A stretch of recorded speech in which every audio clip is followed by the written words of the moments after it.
What's up guys, Readiness Reviews here with you again, and in this box I have another military surplus rifle coming to us from Royal Tiger Imports. A couple years ago I picked up a Steyr Mannlicher M95 long rifle from them, but here recently they had an absolute blowout sale on B-grade M95s for $150. Now we all know that the rifles from Royal Tiger Imports are a bit of a crapshoot on whether you'll get something decent or completely terrible. Being a B-grade, I do expect there to be at least a couple things wrong with this rifle, but for 150 bucks, I could not resist at least giving it a shot. Before we crack this box open and have a look, don't forget to give the video a thumbs up if you like seeing these military surplus firearm videos here on YouTube. Subscribe to the channel so you don't miss any of my future content, and drop me a comment with any ideas you might have for future videos. Royal Tiger Imports M95 long rifle round 2.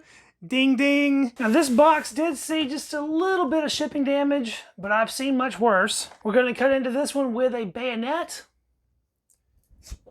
Check that out. If you know what bayonet this is, let me know down in the comments. I will say it's one of the coolest in my entire collection. With my first M95 long rifle from Royal Tiger Imports, the bore on that rifle was in terrible condition, especially at the muzzle. But other than that, the rifle didn't look too terribly bad. All the hardware for that rifle was in really rough shape though. All the screw heads were really messed up. But that first rifle that I received from them was not a B-grade example, and it was literally twice as expensive as this one. Packing peanuts just haphazardly strewn throughout the box. We have our internal cardboard sleeve that's all taped up and a bubble wrap rifle inside.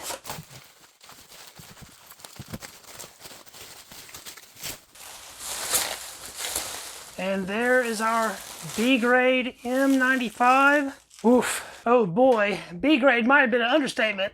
This thing's looking a little bit more C-grade in my opinion. Let's have a look at this tag first. M95 Steyr Mannlicher rifle, 8x50. The long rifle M95s that RTI has to offer are chambered in the old 8x50 cartridge, which means the ammunition for these rifles is nearly impossible to find. I've kept my eye out for that ammo for a few years now, and I haven't seen it yet. So evident right away is our very broken and missing front handguard. There's a little bit of wood under the muzzle cap, and the wood sticks out past the middle band a little bit, but then all we have is barrel where there should be wood. Check out that pitting.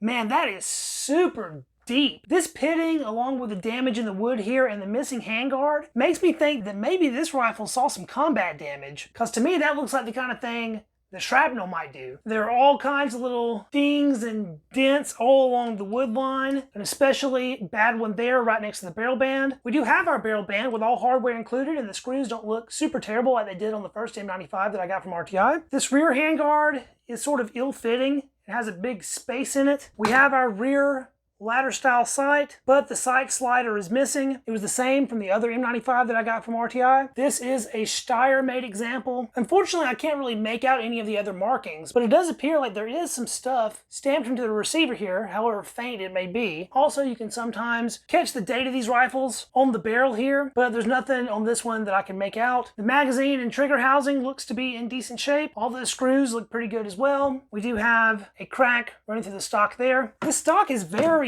slick and shiny, like it's been handled a whole bunch. And right here through the middle, you can actually see where it is worn down. And I'm going to guess that is just straight handling wear. We can see a little bit of wood grain as we move down the stock. I would assume this wood would look pretty decent after cleaning up, minus all the dents and dings, of course. And then as we make our way down to the butt, we have our butt plate. We are missing one butt plate screw. That sucks. And the toe is nearly broken all the way off. It does have some kind of infield repair here. Looks like they drove some rectangular steel nails into it to hold it together. Luckily, toe repairs are not that difficult to do, so this is one that you could fix if you really wanted to. Something that my first rifle did not have is a very distinct AOI marking. I'm glad this rifle has that. That is the marking of Italian East Africa. Now you might wonder, why would an Austrian rifle have an Italian marking on it? Well, as we know, the Central Powers lost World War I. In World War I, Italy and Austria really went at it, and post-war Italy found themselves with a lot of captured Austrian rifles. At that time, Italy just so happened to be expanding its empire into Africa and trying to establish colonies, and those colonies need rifles, and that's where these M95s went. So supposedly these rifles rifles were handed out to Africans within the colonies as well as Italian soldiers stationed there. After World War II, Italy's presence in Africa pretty much ended, but a huge amount of these rifles stayed behind, and that's how these AOI marked rifles made their way into Ethiopian hands. And of course, Royal Tiger Imports is importing these rifles from Ethiopia. So these particular M95s have a lot of history behind them. It just sucks they're coming in such poor condition. See if we can get the bolt open on this one. That took some force, but it did open up. These are a straight pull bolt action, one of the more interesting features of your Mannlicher rifles. As I said before, the first M95 long rifle that I received from Royal Tiger Imports had an absolutely trash bore. There's our muzzle end on this one. I wish I had some of that 8x50 ammo so we could do a proper muzzle test. As far as the bore condition goes on this one, I'm very happy to see that it actually has rifling. It seems pretty deep. Now, it is still very dark and corroded, but doesn't look like it was super shot out like the first rifle I received from them. Since the overall condition of this rifle is definitely worse than the first example, what I may end up doing is taking the barreled action out of this rifle, throw it in the stock for the other one, and try to get one good shooting, good looking rifle out of the two rifles that I bought from them. That would of course leave one very sad, ugly, partially broken, completely shot out M95 that could live its days out in the back of my safe. The spring tension on the magazine seems pretty good on this one. The bolts extractor looks pretty decent. As noted before, the actual bolt on this is pretty stiff,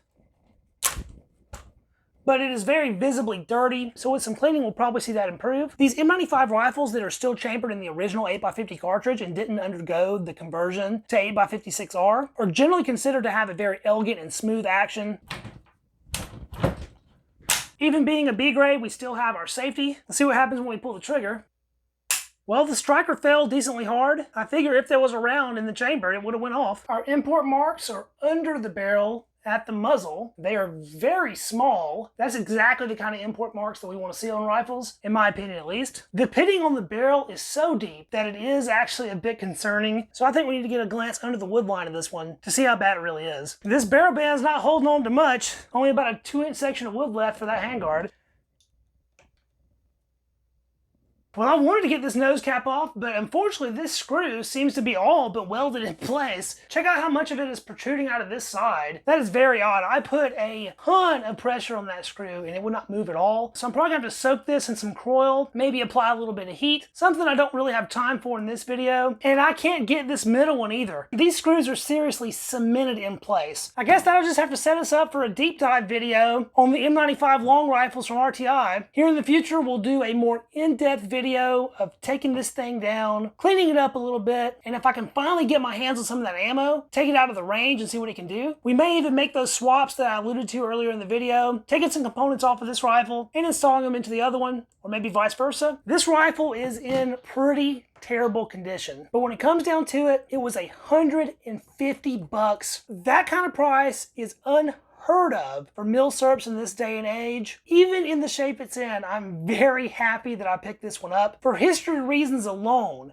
having a nicely marked AOI M95 in the collection is a really good addition. And compared to the kind of money that I've dropped on some other rifles, $150 is pretty trivial. We got a bore that looks shootable. The action seems to function properly. So for less than $200, I think we do have a shootable rifle, even if it does have some parts that need to be fixed and or replaced. Royal Tiger Imports is about the only game in town when it comes to surplus Steyr straight pull rifles at the moment, especially these long rifles. If you are considering picking up one of these rifles from RTI, keep in mind that all the examples that I've seen have been in pretty rough condition. You may or may not get a shooter. They are a complete roll of the dice, a gamble of the highest order, but it's all about how much you're betting. And for $150, I think these particular M95s were worth taking the risk. Don't forget to hit the thumbs up. That helps the video out with that Google algorithm and getting it distributed out to other viewers. Gun content is having a very hard time with Google at the moment, so every little bit helps. Let me know down in the comments what you thought about this rifle, if you think it was worth $150, and if you noticed something about this particular example that I didn't talk about, let me know about that down in the comments. I usually learn something about my rifle with every video that I post. Don't forget to subscribe to the channel so you don't miss any of my future content, and I will catch you guys in the next video. See you then.